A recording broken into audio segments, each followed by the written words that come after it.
നമസ്കാരം, പ്രൈം ന്യൂസിലേക്ക് സ്വാഗതം. ആദ്യം പ്രധാന വാർത്തകൾ. കൽപ്പറ്റ സിന്ദൂർ ടെക്സ്റ്റൈൽസിലെ തീപിടുത്തം. തീ അണച്ചത് 12 മണിക്കൂർ നീണ്ട പരിശ്രമത്തിനൊടുവിൽ. സംഭവസ്ഥലത്തെത്തിയത് 15 യൂണിറ്റ് ഫയർഫോഴ്സ്.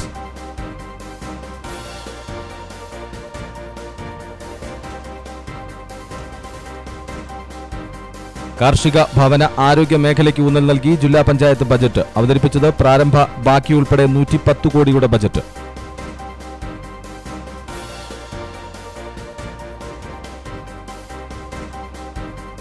സ്കൂൾ വിദ്യാർത്ഥിനികളെ പീഡിപ്പിക്കാൻ ശ്രമം. ഓട്ടോ ഡ്രൈവറായ പാസ്റ്റർ അറസ്റ്റിലായത് കൗമന്നം സ്വദേശി ചാക്കോ.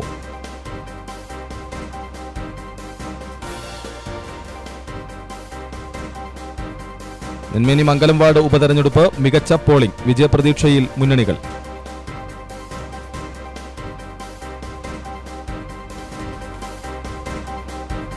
വയനാട് മെഡിക്കൽ കോളേജ് ജില്ലാ ആശുപത്രിയിലും ആലത്തൂർ എസ്റ്റേറ്റിലുമായി ആരംഭിക്കണമെന്ന് FRF.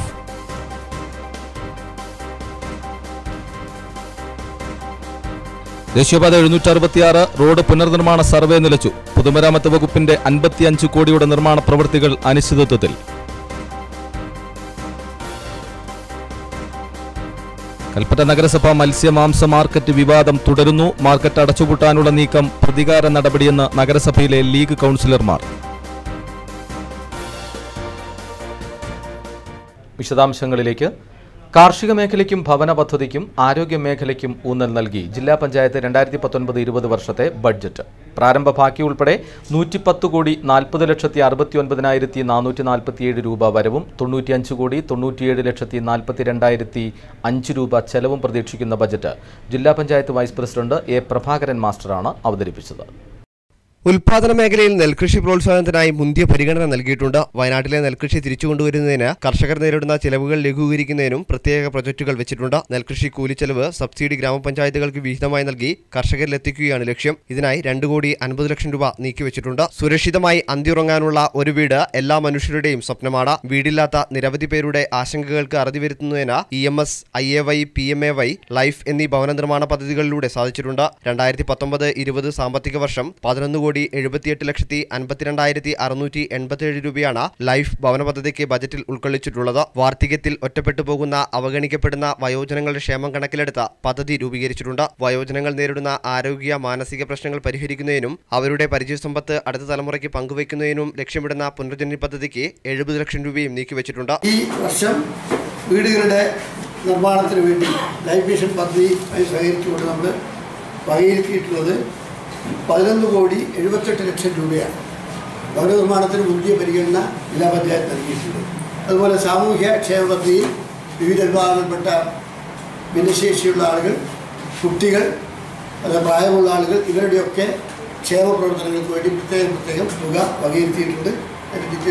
ശാരീരിക മാനസിക വെല്ലുവിളികൾ നേരിടുന്നവർക്ക് ഒരു കൈത്താങ്ങായി ധനസഹായം നൽകുന്നതിന് ഗ്രാമപഞ്ചായത്തുകൾക്ക് വിഹിതം നൽകുന്നതിന് 50,00,000 രൂപയും നീക്കിവെച്ചിട്ടുണ്ട്. വനിതകളെ മുഖ്യധാരയിലേക്ക് കൊണ്ടുവരുന്നതിനും വനിതകളുടെ ക്ഷേമ പ്രവർത്തനങ്ങൾക്കും ജില്ലാ പഞ്ചായത്ത് മുൻതൂക്കം നൽകിയിരിക്കുന്നു. ഇതിനായി വനിതാ വിജിലൻസ് ഗ്രൂപ്പ് രൂപീകരണവും പ്രവർത്തനത്തിനും 10,00,000 രൂപയും മാറ്റിവെച്ചിട്ടുണ്ട്. ഗ്രാമപഞ്ചായത്തുകളെ ബാലസൗഹൃദ പഞ്ചായത്തുകളാക്കി മാറ്റുന്നതിന് 23,00,000 രൂപ വിഹിതം നൽകുന്നതിന് നീക്കിവെച്ചിട്ടുണ്ട്. വിവിധ സ്കൂളുകളിൽ ഗേൾസ് ഫ്രണ്ട്ലി ടോയ്ലറ്റ് നിർമ്മിക്കുന്നതിന് 65,00,000 രൂപയും ബജറ്റിൽ വകയിരുത്തിയിട്ടുണ്ട്. ജില്ലയിലെ വൃക്കരോഗികൾക്ക് ഡയാലിസിസ് ചെയ്യുന്നതിനുള്ള സൗകര്യം ഇന്ന് പരിമിതമാണ്. ഇത് പരിഹരിക്കുന്നതിന് ജില്ലാ പഞ്ചായത്ത് 1 കോടി രൂപ സമാഹരിച്ച ഡയാലിസിസ് രോഗികൾക്ക് ചികിത്സാ സൗകര്യം ചെയ്യുന്നതിന് ഭരണസമിതി തീരുമാനിച്ചിട്ടുണ്ട്. ഇതിനായി പൊതുജനങ്ങളിൽ നിന്നും 70,00,000 രൂപ പിരിച്ചെടുക്കുന്നതിനും പഞ്ചായത്ത് വിഹിതമായി 30,00,000 രൂപയും ചേർത്ത് 1 കോടി രൂപയുടെ പദ്ധതിക്ക് രൂപം നൽകിയിട്ടുണ്ട്. ഇത് ഡയാലിസിസ് രോഗികൾക്ക് ഏറെ ഗുണം ചെയ്യുമെന്നാണ് ജില്ലാ പഞ്ചായത്ത് പ്രതീക്ഷിക്കുന്നത്. ഇതിന്റെ നടത്തിപ്പ് ജില്ലാ മെഡിക്കൽ ഓഫീസർ വഴിയാണ് ഉദ്ദേശിക്കുന്നത്. ജില്ലയിലെ വിദ്യാഭ്യാസ മേഖലയിൽ 2019-20 വർഷത്തിൽ അക്ഷരചന്തം, വിജയജ്വാല, വിജയബേരി എന്നീ പദ്ധതികൾ നടപ്പിലാക്കുന്നതിന് വിദ്യാഭ്യാസ വകുപ്പിന്റെ സഹായത്തോടെ മുന്തിയ പരിഗണന നൽകി പഠന നിലവാരം ഉയർത്തുന്നതിനും കൊഴിഞ്ഞുപോക്ക് തടയുന്നതിനും വേണ്ടി 1 കോടി രൂപയും ബജറ്റിൽ വകയിരുത്തിയിട്ടുണ്ട്.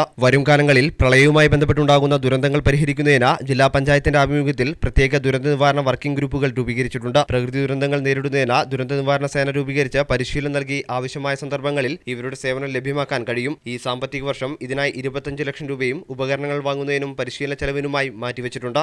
News bureau, Kalpetta. ദേശീയപാത 766 അതിർത്തി നിർണയ സംയുക്ത സർവേ നിലച്ചതോടെ പാത വീതി കൂട്ടി നവീകരിക്കുന്ന ടാറിംഗ് പ്രവൃത്തിയും അനിശ്ചിതത്വത്തിലായി. വന്യജീവി സങ്കേതത്തിലൂടെ കടന്നുപോകുന്ന ദേശീയപാതയുടെയും വനത്തിന്റെ അതിർത്തികൾ സംബന്ധിച്ച് ഇരു വകുപ്പുകൾ തമ്മിലുള്ള തർക്കം പരിഹരിക്കുന്നതിനായി തുടങ്ങിയ സർവേ നടപടികളിൽ ആക്ഷേപം ഉയർന്നതിനെ തുടർന്നാണ് സർവേ നടപടികൾ നിലച്ചത്. ഇതോടെയാണ് 55 കോടി രൂപ ചെലവഴിച്ച് നടത്തുന്ന പ്രവൃത്തികളും അനിശ്ചിതത്വത്തിലായിരിക്കുന്നത്. വന്യജീവി സങ്കേതത്തിന് അതിർത്തിയിലൂടെയും വനത്തിലൂടെയും കടന്നുപോകുന്ന ദേശീയപാത 766 വനവുമായുള്ള അതിർത്തി നിർണ്ണയിക്കുന്നതിന് ഉന്നതാധികാര യോഗം ചേർന്ന് തീരുമാനിച്ചതിന്റെ അടിസ്ഥാനത്തിൽ ആരംഭിച്ച സംയുക്ത സർവേ നിലച്ചതാണ് പാതയുടെ വീതി കൂട്ടിയുള്ള നവീകരണ പ്രവൃത്തികൾ അനിശ്ചിതത്വത്തിലാക്കിയിരിക്കുന്നത്. മിനി ഫോറസ്റ്റ് സർവേ വിഭാഗം, റവന്യൂ വകുപ്പ്, ദേശീയപാത പൊതുമരാമത്ത് വിഭാഗം എന്നിവ സംയുക്തമായാണ് സർവേ നടപടികൾ ആരംഭിച്ചത്. എന്നാൽ വനംവകുപ്പ് സ്വന്തമായി സർവേ നടത്തി അവരുടെ അതിരുകൾ 1934 സർവേ പ്രകാരം പരിഗണിച്ച് സർവേ കല്ലുകൾ നാട്ടി. വനംവകുപ്പിന്റെ ഈ നടപടിക്കെതിരെ ശക്തമായ പ്രതിഷേധമുയർന്നു. പിന്നീട് നൂൽപ്പുഴ പഞ്ചായത്ത് ഭരണസമിതി ഇടപെട്ട് വനംവകുപ്പിന്റെ സർവേ നിർത്തിവെപ്പിച്ചു. ഇതോടെയാണ് 55 കോടി രൂപ ചെലവഴിച്ച് കൈനാട്ടി മുതൽ സംസ്ഥാന അതിർത്തിയായ മൂലഹള്ള വരെ നടത്താനിരുന്ന റോഡിന്റെ നവീകരണ നിർമ്മാണ പ്രവൃത്തികൾ നിലച്ചത്. വനംവകുപ്പിന്റെ ഏകപക്ഷീയമായ നടപടിയാണെന്നും ഇതിൽ നിന്ന് പിന്മാറി എത്രയും പെട്ടെന്ന് സംയുക്ത സർവേ പൂർത്തീകരിച്ച് ടാറിംഗ് നടപടികൾ പൂർത്തീകരിക്കണമെന്നാണ് ഇപ്പോൾ ആവശ്യമുയരുന്നത്. ദേശീയപാതയുടെ വികസനത്തിന് കൂട്ടായ ഒരു തീരുമാനത്തിന് റവന്യൂ വകുപ്പും അതുപോലെ തന്നെ നാട്ടുകാരും പഞ്ചായത്തൊക്കെ ശ്രമിക്കുമ്പോൾ വനം വകുപ്പ് അതിന് തുരങ്കം വയ്ക്കുന്ന ഒരു നടപടിയാണ് ഇപ്പോൾ കണ്ടുകൊണ്ടിരിക്കുന്നത്. ഏകപക്ഷീയമായിട്ട് അത് സർവേ നടത്തുക, അതുപോലെ തന്നെ സർവേയുടെ ഫലം എന്നോണം ഏകപക്ഷീയമായിട്ട് അതിര് സ്ഥാപിക്കുക. ഇപ്പോൾ റോഡിന്റെ അരികിൽ അവരിപ്പോൾ കല്ലുകൾ സ്ഥാപിച്ച് അവർ അതിരിട്ട് തുടങ്ങി. അത് ആരോടും ചോദിച്ചിട്ടൊന്നുമില്ല, അവർ ഏകപക്ഷീയമായിട്ട് അങ്ങ് നടത്തുകയാണ്. ഈ റവന്യൂ വകുപ്പോ അതുപോലെ തന്നെ മറ്റ് സർക്കാരിന്റെ വിഭാഗങ്ങളോ സാധാരണ ജനങ്ങളൊക്കെ വെറും നോക്കുകുത്തിയാക്കിക്കൊണ്ട് ഞങ്ങൾ തീരുമാനിക്കുമെന്നുള്ള ധാർഷ്ട്യത്തോട് കൂടിയിട്ടാണ് അവരിപ്പോൾ മുന്നോട്ട് പോയിക്കൊണ്ടിരിക്കുന്നത്. വീതി കൂട്ടിയതിന്റെ ഭാഗമായി 1994 ഇംപ്ലിമെന്റ് ചെയ്ത പുതിയ സർവേ പ്രകാരം ദേശീയപാത പൊതുമരാമത്ത് വകുപ്പ് നായ്ക്കട്ടി ചിത്രാലക്കരയിൽ കൽവെട്ട് നിർമ്മിച്ചത് വനംഭൂമി കയ്യേറിയാണെന്ന് കാണിച്ച വനംവകുപ്പ് ഇവർക്കെതിരെ കേസെടുക്കുകയും സ്റ്റോപ്പ് മെമ്മോ നൽകുകയും ചെയ്തിരുന്നു. തുടർന്നാണ് ഉന്നതതല യോഗം ചേർന്ന് സംയുക്ത സർവേ തീരുമാനിക്കുകയും ഡിസംബർ 20 സർവേ നടപടികൾ മൂലങ്കാവ് മുതൽ ആരംഭിക്കുകയും ചെയ്തത്. ഈ സർവേയാണ് ഇപ്പോൾ നിലച്ചിരിക്കുന്നത്. സംയുക്ത സർവേ പ്രഖ്യാപിച്ചത് അത് 10 ദിവസത്തിനുള്ളിൽ പൂർത്തിയാക്കിയിട്ട് എത്രയും പെട്ടെന്ന് റോഡ് വികസനത്തിലുള്ള നടപടികൾ നടക്കുമെന്നായിരുന്നു അന്ന് ജില്ലാ കളക്ടറുടെ നേതൃത്വത്തിൽ നടന്ന യോഗത്തിൽ, അതുപോലെ തന്നെ MLA അധ്യക്ഷതയിൽ നടന്ന യോഗത്തിൽ അന്ന് തീരുമാനമായത്. പക്ഷേ അതൊന്നും ഇപ്പോൾ കാണുന്നില്ല. ഈ സർവേ അന്ന് തുടങ്ങിയെന്നല്ലാതെ അതിൻ്റെ ഒരു റിസൾട്ട് ഇതുവരെ പ്രഖ്യാപിക്കാൻ വേണ്ടി ഈ റവന്യൂ വകുപ്പും വനംവകുപ്പ് ഉദ്യോഗസ്ഥർ തയ്യാറാവുന്നില്ല. അപ്പോൾ എത്രയും പെട്ടെന്ന് സർവേയുടെ ഫലം എന്താണെന്നുള്ളത് ജനങ്ങൾക്ക് അറിയണം. അത് തീർച്ചയായിട്ടും ഒരു ജനക്ഷേമപരമായിട്ടുള്ള ഒരു സർവേ ആയിരിക്കണം അവിടെ നടക്കേണ്ടത് എന്നുള്ള ആവശ്യം ഞങ്ങൾ. അബു താഹിർ, വയനാട് വിഷൻ, ബത്തേരി. വിദ്യാർത്ഥിനികളെ പീഡിപ്പിക്കാൻ ശ്രമം. ഓട്ടോ ഡ്രൈവറായ പാസ്റ്റർ അറസ്റ്റിൽ. കൗമന്നം തെങ്കാശി തെക്കിലക്കാട് ചാക്കോ എന്ന മനോജിനെയാണ് പടിഞ്ഞാറത്തറ പോലീസ് പോക്സോ ചുമത്തി അറസ്റ്റ് ചെയ്തത്. കൽപ്പറ്റ പോക്സോ കോടതിയിൽ ഹാജരാക്കിയ പ്രതിയെ റിമാൻഡ് ചെയ്തു. 5ഉം 7 വയസ്സുള്ള വിദ്യാർത്ഥികളെ ലൈംഗിക ഉദ്ദേശത്തോടെ ദുരുപയോഗം ചെയ്തെന്ന പരാതിയിൽ പാസ്റ്ററായ പടിഞ്ഞാറത്തറ മാഞ്ഞൂറ സ്വദേശി ചാക്കോ മനോജിനെയാണ് ഇന്നലെ രാത്രി പടിഞ്ഞാറത്തറ പോലീസ് അറസ്റ്റ് ചെയ്തത്. ഇയാളുടെ ഓട്ടോറിക്ഷയിലാണ് വിദ്യാർത്ഥികളെ സ്കൂളിലെത്തിച്ചിരുന്നത്. ഇതിനിടയിലാണ് പ്രതി കുട്ടികളെ പീഡിപ്പിക്കാൻ ശ്രമിച്ചത്. കഴിഞ്ഞ 1 വർഷത്തോളമായി ഇയാൾ കുട്ടികളെ ലൈംഗികമായി ചൂഷണം ചെയ്തിരുന്നു. മാതാപിതാക്കൾ പരാതി നൽകിയതിനെ തുടർന്ന് ചൈൽഡ് ലൈൻ മുഖാന്തരമാണ് പോലീസ് കേസെടുത്തത്. ഇയാൾക്കെതിരെ 5 പോക്സോ കേസുകളാണ് രജിസ്റ്റർ ചെയ്തത്. വൈദ്യപരിശോധനയ്ക്ക് ശേഷം കൽപ്പറ്റ പോക്സോ കോടതിയിൽ ഹാജരാക്കിയ പ്രതിയെ 14 ദിവസത്തേക്ക് റിമാൻഡ് ചെയ്തു. News bureau, Kalpetta. കൽപ്പറ്റ സിന്ദൂർ ടെക്സ്റ്റൈൽസിലെ തീപിടുത്തം. കൽപ്പറ്റ നഗരത്തെ ഒരു രാത്രി മുഴുവൻ മുൾമുനയിൽ നിർത്തിയ തീപിടുത്തത്തിന് വിരാമമായത് പുലർച്ചെ 5:30-ഓടെ. 15 ഫയർഫോഴ്സ് യൂണിറ്റുകളുടെ 12 മണിക്കൂർ നീണ്ട പരിശ്രമമാണ് വൻ ദുരന്തമായേക്കാവുന്ന തീപിടുത്തത്തെ തടഞ്ഞത്. ലക്ഷങ്ങളുടെ നഷ്ടമാണ് കണക്കാക്കുന്നത്. ജില്ലയിൽ സമീപകാലത്തുണ്ടായ ഏറ്റവും വലിയ അഗ്നി ദുരന്തങ്ങളിലൊന്നായിരുന്നു കൽപ്പറ്റയിൽ ഉണ്ടായത്. അതിവേഗത്തിലാണ് കെട്ടിടത്തിന്റെ 5ാമത്തെയും 4ാമത്തെയും നില കത്തിയമർന്നത്. കെട്ടിടത്തിന്റെ ഉള്ളിൽ തുണിത്തരങ്ങളായതിനാൽ തന്നെ മണിക്കൂറുകളുടെ സമഫലമായിട്ടാണ് അഗ്നിശമന സേനാംഗങ്ങൾക്ക് ഉള്ളിൽ കയറാൻ കഴിഞ്ഞത്. മുൻകരുതലുകളുടെ ഭാഗമായി ടൗണിലെ വൈദ്യുതി ബന്ധം പൂർണ്ണമായും വിച്ഛേദിച്ചിരുന്നു. ദേശീയപാതയോട് ചേർന്ന കെട്ടിടമായതിനാൽ തന്നെ ഇതുവഴിയുള്ള ഗതാഗതം മണിക്കൂറോളം തടസ്സപ്പെട്ടു. ഈ സമയം കൽപ്പറ്റ ബൈപ്പാസ് വഴിയാണ് വാഹനങ്ങൾ തിരിച്ചുവിട്ടത്. 3ാം നിലയിലുള്ള വൻ സ്ഫോടന സാധ്യതയുള്ള AC കംപ്രസറിന് തീ പിടിക്കാതിരിക്കാനാണ് അഗ്നിശമന സേനാംഗങ്ങൾ ശ്രമിച്ചത്. ജില്ലാ പോലീസ് മേധാവി കറുപ്പുസ്വാമിയുടെ നേതൃത്വത്തിൽ പോലീസും തുർക്കി ജീവൻ രക്ഷാസമിതി അംഗങ്ങളും രക്ഷാപ്രവർത്തനത്തിന് നേതൃത്വം നൽകി. CK ശശീന്ദ്രൻ MLA സ്ഥലത്തെത്തി ദുരന്ത നിവാരണ പ്രവർത്തനങ്ങൾ ഏകോപിപ്പിച്ചു. തീപിടുത്തമറിഞ്ഞ 100 കണക്കിന് പേരാണ് തടിച്ചുകൂടിയത്. തീ പടർന്നത് 5ാം നിലയിലായതിനാൽ തന്നെ ഫയർ സംവിധാനങ്ങൾക്ക് നേരിടേണ്ടി വന്നത് കടുത്ത വെല്ലുവിളിയാണ്. കൽപ്പറ്റയിലെ ഫയർ സ്റ്റേഷനിലെ 3 യൂണിറ്റുകൾക്ക് അണയ്ക്കാവുന്നതിലും വേഗത്തിലായിരുന്നു തീ പടർന്നത്. ഇതിനാൽ തന്നെ ജില്ലയിലെ മറ്റു ഭാഗങ്ങളിൽ നിന്നുള്ള ഫയർ സ്റ്റേഷനുകളിൽ നിന്നും യൂണിറ്റുകൾക്ക് പുറമെ കോഴിക്കോട് ജില്ലയിലെ ഫയർ യൂണിറ്റുകളുടെ സേവനവും ആവശ്യപ്പെടുകയായിരുന്നു. 15 ഫയർ യൂണിറ്റുകൾ 12 മണിക്കൂർ നേരം നീണ്ട ശ്രമഫലമായിട്ടാണ് പുലർച്ചെ 5:30 തീ പൂർണ്ണമായും അണയ്ക്കാൻ കഴിഞ്ഞത്. രാത്രിയായതിനാൽ ഉപഭോക്താക്കളൊന്നും കാര്യമായി ഇല്ലാതിരുന്നതും തുണയായി. ഈ സമയം കെട്ടിടത്തിനുള്ളിലുണ്ടായിരുന്ന 100ഓളം ജീവനക്കാരെയും ഏതാനും ഉപഭോക്താക്കളെയും വേഗത്തിൽ പുറത്തിറക്കാൻ സാധിച്ചതിനാൽ വൻ ദുരന്തമാണ് ഒഴിവായത്. വിശദമായ പരിശോധനയ്ക്ക് ശേഷം മാത്രമാണ് എന്താണ് അപകട കാരണമെന്നറിയാൻ സാധിക്കുമെന്നാണ് ഫയർ അധികൃതരുടെ വിശദീകരണം. അനുപൂർഗീസ്, വയനാട് വിഷൻ, കൽപ്പറ്റ. സിന്ദൂർ ടെക്സ്റ്റൈൽസ് അഗ്നിക്കിരയായപ്പോൾ ആദ്യമെത്തിയത് കൽപ്പറ്റ ഫയർ ആൻഡ് റെസ്ക്യൂ സ്റ്റേഷനിലെ ഫയർ ഓഫീസർമാർ. മണിക്കൂറുകളോളം നീണ്ട പ്രവർത്തനങ്ങൾക്കൊടുവിൽ പുലർച്ചെ 5:30 തീയണച്ചത്. ഇതിനിടയിൽ 2 അഗ്നിസേനാംഗങ്ങൾക്ക് പരിക്കേൽക്കുകയും ചെയ്തു. എങ്കിലും തീ പൂർണ്ണമായും അണഞ്ഞെന്ന് ഉറപ്പാക്കിയാണ് ഇവർ മടങ്ങിയത്. കൽപ്പറ്റ സിന്ദൂർ ടെക്സ്റ്റൈൽസിന് ബുധനാഴ്ച രാത്രി 7:30 തീ പിടിച്ചപ്പോൾ കൽപ്പറ്റ ഫയർ ആൻഡ് റെസ്ക്യൂ സ്റ്റേഷനിലെ ഫയർ ഓഫീസർമാരാണ് ആദ്യമെത്തിയത്. അപ്പോൾ തുടങ്ങിയ രക്ഷാപ്രവർത്തനത്തിലും ദുരന്ത നിവാരണത്തിലും ഏർപ്പെട്ടവർ പുലർച്ചെ 5:30 വരെ വിശ്രമമില്ലാതെ ജോലി ചെയ്തു. പൂർണ്ണമായും തീ അണഞ്ഞെന്ന് ഉറപ്പായ ശേഷം 8 മണിക്കാണ് അഗ്നിശമന സേനാംഗങ്ങൾ മടങ്ങിയത്. മണിക്കൂറുകൾക്ക് ശേഷം രാത്രി 10:30 ജോസഫിനും സഹപ്രവർത്തകനായ PM അനുലിനും പരിക്കേറ്റത്. മുകളിലേക്ക് വെള്ളം പമ്പ് ചെയ്തെത്തിക്കാൻ ഫയർ എഞ്ചിന് ശേഷി പോരാതെ വന്നപ്പോൾ മറ്റൊരു ടാങ്കിൽ നിന്നും വെള്ളം ഫയർ എഞ്ചിനിലേക്ക് പമ്പ് ചെയ്ത് പ്രഷർ കൂട്ടി 4ാം നിലയിലേക്ക് കയറി. ആളിക്കത്തുന്ന തീ അണയ്ക്കാൻ ശ്രമിക്കുന്നതിനിടയിലാണ് 5ാം നിലയിൽ നിന്നും വലിയ ചില്ല് പൊട്ടി വീണത്. ഗ്ലാസ് തലയിൽ വീണെങ്കിലും ഹെൽമറ്റ് ധരിച്ചതിനാൽ രക്ഷപ്പെട്ടു. കൈക്ക് ഗുരുതരമായി പരിക്ക് പറ്റിയ ജോസഫിനെ ഉടൻ കൽപ്പറ്റയിലെ സ്വകാര്യ ആശുപത്രിയിൽ പ്രവേശിപ്പിച്ചു. വ്യാഴാഴ്ച രാവിലെ ശസ്ത്രക്രിയയ്ക്ക് വിധേയമാക്കി. അതിന് വേണ്ടത്ര പ്രഷർ കിട്ടിയില്ല. അപ്പോൾ പ്രഷർ കൂടുതലുള്ള നിർദ്ദേശം കൊടുക്കുന്നതിന് വേണ്ടി താഴെ വന്ന് ആ നിർദ്ദേശം നൽകിയിട്ട് മുകളിലേക്ക് പോകുമ്പോൾ ഗ്ലാസിൻ്റെ ചില്ലുകൾ വീഴുകയായിരുന്നു. ഹെൽമെറ്റ് തലയിലുണ്ടായിരുന്നു. അതുകൊണ്ട് തല ഷർട്ടും കയ്യിൽ ചില്ല് വീട് മുറിയുകയാണ്. ഉടനെ തന്നെ ഫയർഫോഴ്സിൻ്റെ ജീപ്പിൽ ലിയോ ഹോസ്പിറ്റലിൽ എത്തിച്ചു. സഹപ്രവർത്തകനായ ലീഡിംഗ് ഫയർമാൻ അനിലിന് പരിക്ക് നിസ്സാരമായതിനാൽ പ്രാഥമിക ശുശ്രൂഷ നൽകി വിട്ടു. വയനാട് ജില്ലയിലെ ഫയർ യൂണിറ്റുകൾ കൂടാതെ കോഴിക്കോട് ജില്ലയിലെ 5 യൂണിറ്റുകളിൽ നിന്നും ഫയർ ആൻഡ് റെസ്ക്യൂ ടീം അംഗങ്ങൾ എത്തിയിരുന്നു. News bureau, Kalpetta. Nenmeni panchayat Mangalam ward ഉപതെരഞ്ഞെടുപ്പ് പൂർത്തിയായി. 2 ബൂത്തുകളിലായി നടന്ന തെരഞ്ഞെടുപ്പ് രാവിലെ 7 മണിക്ക് ആരംഭിച്ചു. വിജയിക്കുന്നയാൾ ഏത് മുന്നണിയിൽപ്പെട്ട ആളായാലും പഞ്ചായത്ത് പ്രസിഡന്റ് ആകുമെന്ന പ്രത്യേകത ഉള്ളതുകൊണ്ട് തന്നെ മുന്നണികൾ ഏറെ വീറും വാശിയോടും കൂടിയാണ് തെരഞ്ഞെടുപ്പിനെ കണ്ടത്. വോട്ടെണ്ണൽ നാളെ നടക്കും. മംഗലം വാർഡ് ഉപതെരഞ്ഞെടുപ്പ് രാവിലെ 7 മണിക്ക് ആരംഭിച്ചു. വോട്ടിംഗ് നടപടികൾ 5 മണിക്ക് അവസാനിച്ചു. വാർഡിലുള്ള 1554 വോട്ടർമാരിൽ 1285 ആളുകൾ വോട്ട് രേഖപ്പെടുത്തി. 82.68% ആളുകളാണ് വോട്ട് രേഖപ്പെടുത്തിയത്. വോട്ടിംഗ് സാമഗ്രികളെല്ലാം കോളിയാടി ബഡ്സ് സ്കൂളിനോട് ചേർന്ന സ്ട്രോങ് റൂമിൽ സൂക്ഷിക്കുകയാണ്. പോലീസിന്റെ കനത്ത സുരക്ഷയിലാണ് പോളിംഗ് സാമഗ്രികൾ സൂക്ഷിക്കുന്നത്. നാളെ 10 മണിയോടെ തന്നെ വോട്ടെണ്ണൽ നടപടികൾ ആരംഭിക്കും. രാവിലെ 10:30 തന്നെ പ്രഖ്യാപനമുണ്ടാകുമെന്നാണ് പ്രതീക്ഷിക്കുന്നത്. വളരെ നിർണായകമായ നെന്മേനി പഞ്ചായത്ത് പ്രസിഡന്റ് സ്ഥാനത്തേക്കുള്ള മത്സരമെന്ന പ്രത്യേകതയുണ്ട് ഈ തെരഞ്ഞെടുപ്പിന്. അതുകൊണ്ട് തന്നെ നാളത്തെ ഫലപ്രഖ്യാപനത്തെ വലിയ പ്രതീക്ഷയോടെയാണ് മുന്നണികൾ കാണുന്നത്. വയനാട് വിഷൻ, ചീരാൽ. നെന്മേനി പഞ്ചായത്ത് മംഗലം വാർഡ് ഉപതെരഞ്ഞെടുപ്പ് പൂർത്തിയായപ്പോൾ മുന്നണികൾ തികഞ്ഞ വിജയപ്രതീക്ഷയിലാണ്. ത്രികോണ മത്സരമാണ് വാർഡിൽ നടക്കുന്നത്. അതുകൊണ്ട് തന്നെ ശക്തമായ മത്സരമാണ് നടന്നത്. പ്രതികരണങ്ങളിലേക്ക്. ഈ നെന്മേനി പഞ്ചായത്ത് 15ാം വാർഡ് മംഗലം വാർഡിലെ തെരഞ്ഞെടുപ്പിൽ വൻ ഭൂരിപക്ഷത്തോടുകൂടി ഞങ്ങൾ ജയിക്കും എന്നുള്ള കാര്യത്തിൽ യാതൊരു സംശയവുമില്ല. ഈ നാളെ വോട്ടെണ്ണിക്കഴിഞ്ഞാൽ KC പത്മനാഭൻ വൻ ഭൂരിപക്ഷത്തോടുകൂടി ജയിക്കുകയും അദ്ദേഹം പഞ്ചായത്ത് പ്രസിഡന്റായി നെന്മേനിയിൽ സത്യപ്രതിജ്ഞ ചെയ്യുന്ന ഒരു അവസ്ഥ ഉണ്ടാവുകയും ചെയ്യും എന്നുള്ള കാര്യത്തിൽ ഞങ്ങൾ 100% പ്രതീക്ഷയിൽ തന്നെയാണ്. യാതൊരു സംശയത്തിനും ഇടയില്ല. 15ാം വാർഡിൽ നടക്കുന്ന ഉപതെരഞ്ഞെടുപ്പിൽ ഇടതുപക്ഷ ജനാധിപത്യ മുന്നണി നല്ല ഭൂരിപക്ഷത്തിൽ ജയിക്കും എന്നാണ് പ്രതീക്ഷ. ജനങ്ങൾ ഇടതുപക്ഷ ജനാധിപത്യ മുന്നണിക്ക് വിധി എഴുതാൻ വേണ്ടി തയ്യാറായിരിക്കുകയാണ്. അതുകൊണ്ട് തന്നെ ഏറ്റവും കൂടുതൽ നല്ല വിജയപ്രതീക്ഷ LDF സ്ഥാനാർത്ഥി പുഷ്പവല്ലി നല്ല ഭൂരിപക്ഷത്തോടുകൂടി വിജയിക്കും എന്നാണ് പ്രതീക്ഷിക്കുന്നത്. ഈ മംഗലം വാർഡിൽ നടക്കുന്ന തെരഞ്ഞെടുപ്പിനെ സംബന്ധിച്ചിടത്തോളം വളരെയധികം വിജയപ്രതീക്ഷയാണുള്ളത്. 2 മുന്നണികളെ കുറിച്ചിട്ട് പ്രത്യേകിച്ച് CPM-ൻ്റെയും അതുപോലെ തന്നെ കോൺഗ്രസിൻ്റെയും സമീപകാലത്ത് കേരളത്തിൽ നടത്തിക്കൊണ്ടിരിക്കുന്ന അവരുടെ പ്രചരണങ്ങൾ ജനങ്ങൾ തിരിച്ചറിഞ്ഞിട്ടുണ്ട്.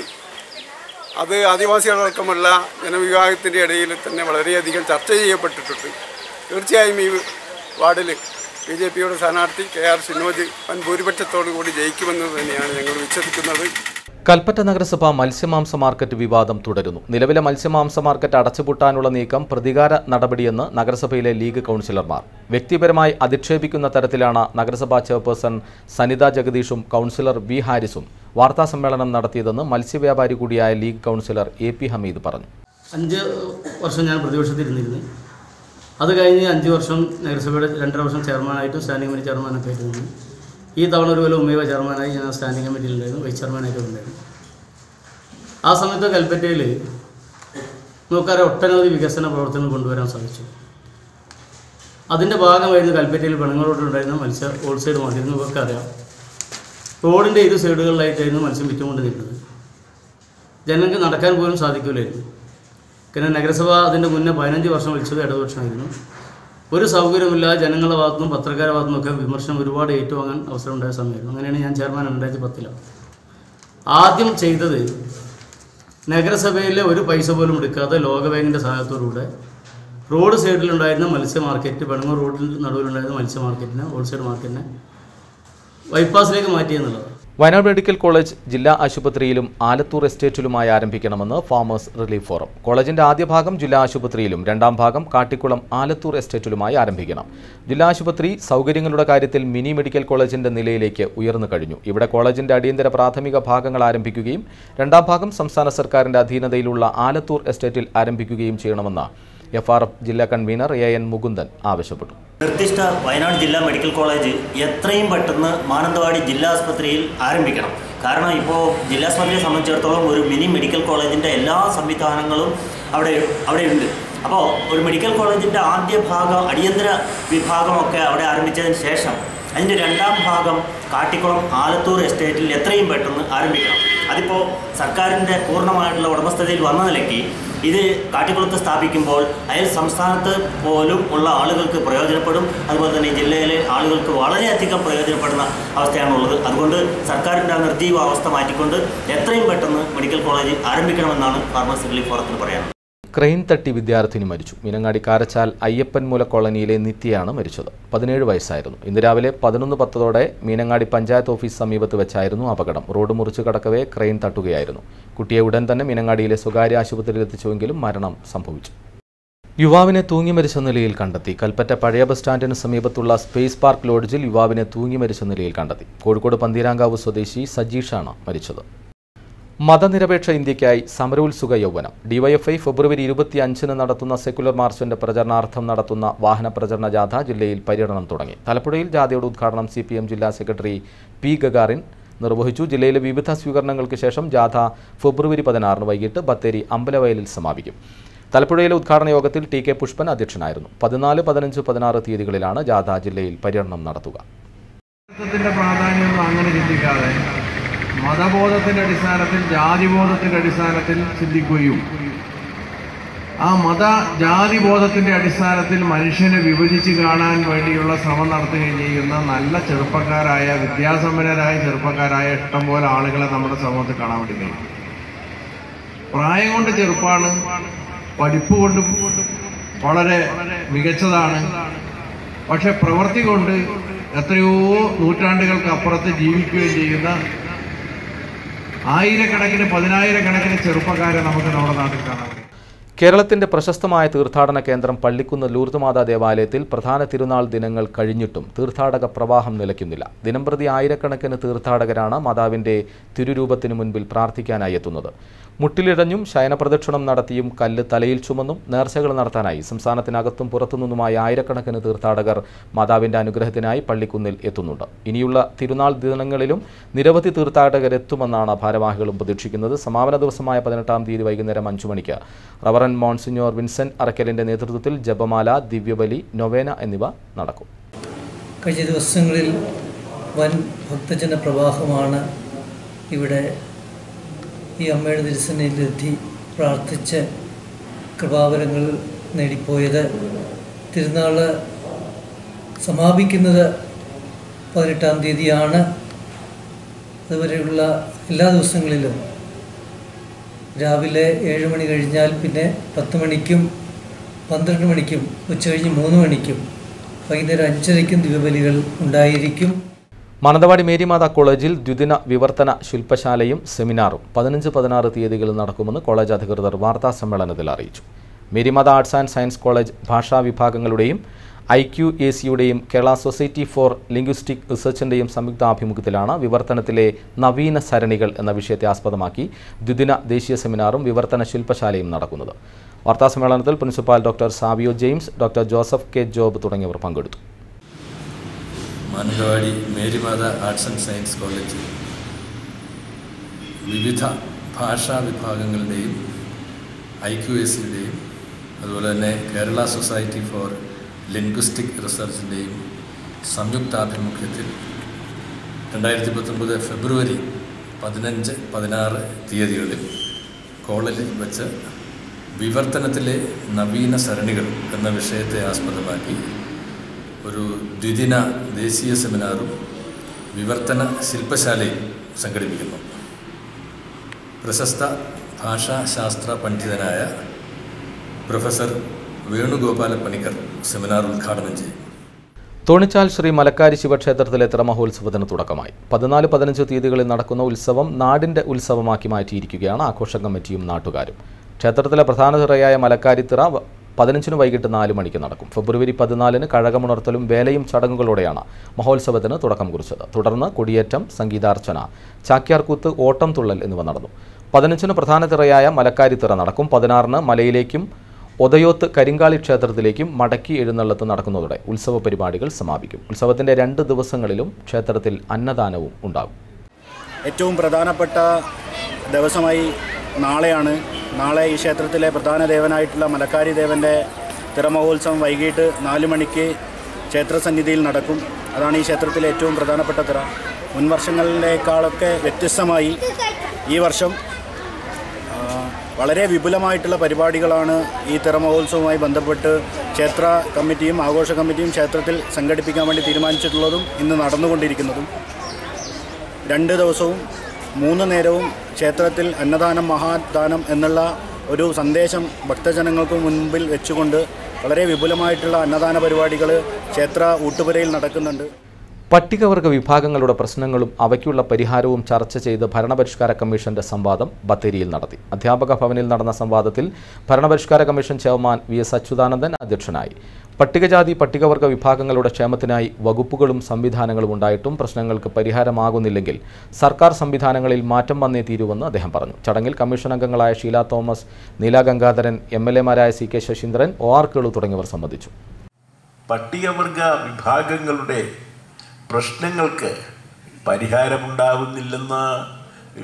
പരിഹാരമുണ്ടാകുന്നില്ലെങ്കിൽ അവരുടെ പ്രതീക്ഷകൾക്കനുസരിച്ച് സർക്കാർ സംവിധാനത്തിൽ മാറ്റം വന്നേ തീരൂ എന്നാണ് അർത്ഥം.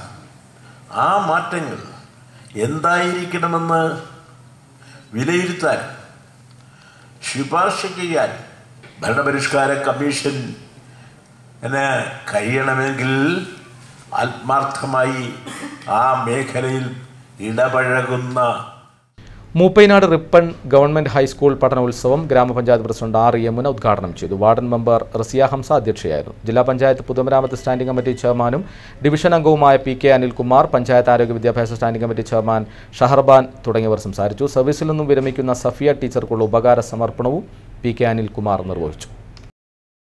Vellamunda Kuningarath Abootty Haji and PC Keshavan master winners ever rolling ട്രോഫിക്ക് വേണ്ടിയും Fahad Hafsal memorial runners up ever rolling ട്രോഫിക്ക് വേണ്ടിയും 2 ലക്ഷം രൂപ പ്രൈസ് മണിക്ക് വേണ്ടിയും കെയർ ചാരിറ്റബിൾ ട്രസ്റ്റും ചാൻസലേഴ്സ് ക്ലബ്ബ് വെള്ളമുണ്ടയും സംയുക്തമായി 5 നിർധന കുടുംബങ്ങൾക്ക് ഭവന നിർമ്മാണം ലക്ഷ്യം വെച്ച് നടത്തുന്ന അഖിലേന്ത്യാ സെവൻസ് ഫുട്ബോൾ ടൂർണമെന്റ് ആരവം 19 ബുധനാഴ്ച നടന്ന മത്സരത്തിൽ ആവേശകരമായ പോരാട്ടത്തിൽ ജവഹർ മാവൂരിനെ 1 ഗോളിന് റോയൽ ട്രാവൽസ് കോഴിക്കോട് തോൽപ്പിച്ചു. ഇന്ന് നടക്കുന്ന മത്സരം തൃശ്ശൂരും മലപ്പുറവും തമ്മിലാണ്. നാളെ നടക്കുന്ന മത്സരത്തിൽ ശക്തരായ AYC ഉച്ചാരക്കടവ് വയനാടൻ ശക്തികളായ നയന AFC വയനാടുമായി ഏറ്റുമുട്ടും.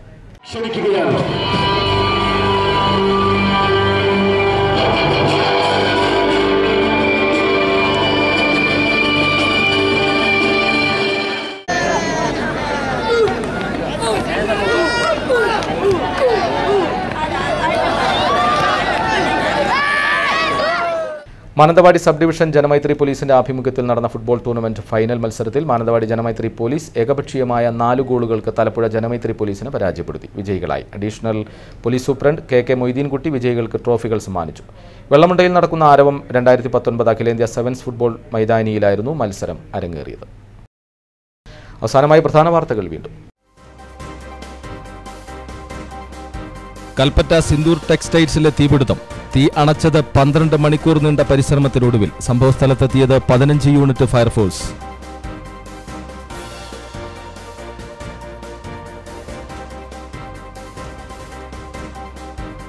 കാർഷിക ഭവന ആരോഗ്യ മേഖലയ്ക്ക് ഊന്നൽ നൽകി ജില്ലാ പഞ്ചായത്ത് ബജറ്റ് അവതരിപ്പിച്ചത്. പ്രാരംഭ ബാക്കി ഉൾപ്പെടെ 110 കോടിയുടെ ബജറ്റ്.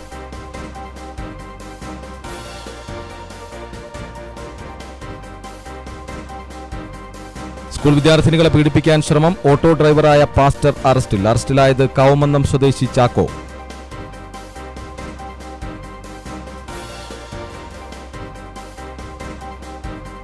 നെന്മേനി മംഗലം വാർഡ് ഉപതെരഞ്ഞെടുപ്പ് മികച്ച പോളിംഗ്. വിജയപ്രതീക്ഷയിൽ മുന്നണികൾ.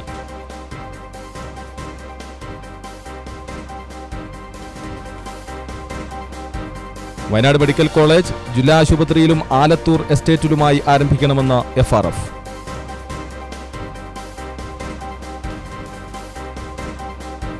ദേശീയപാത 766 റോഡ് പുനർനിർമ്മാണ സർവേ നിലച്ചു. പൊതുമരാമത്ത് വകുപ്പിന്റെ 55 കോടിയുടെ നിർമ്മാണ പ്രവൃത്തികൾ അനിശ്ചിതത്വത്തിൽ.